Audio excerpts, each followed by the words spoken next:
Hello, আসসালামু আলাইকুম guys. আমরা চলে আসলাম নতুন একটা ব্লগ নিয়ে। এখন দেখতে পাচ্ছেন সকাল মাত্র 6টা বাজে।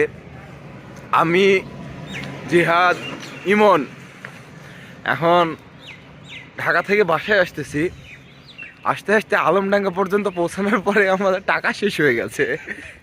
এখন কারণ কি ব্যাংক বন্ধ? কারণ হলো ব্যাংক বিকাশ সব বন্ধ করে দিয়েছে। না পারছি ক্যাশ আউট করতে, না পারছি ব্যাংক থেকে টাকা তুলতে।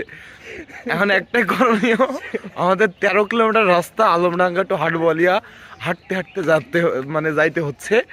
তো আপনারা দেখবেন কি রাস্তার ভিউটা দেখতে দেখতে যাচ্ছি অবশ্য আমরা। এই যে আমাদের ছেলে, কচি ছেলেটা। হ্যালো, বলো। রাস্তায় ভালোই লাগতেছে বন্ধু। তুমি কিছু বলো জিহাদ? রাস্তায় হাঁটতে ভালোই লাগতেছে, ফিলিং গুড। ইমন কিছু বলবা? অনেক ঠান্ডা বাবা। অনেক ঠান্ডা, ঠিক আছে।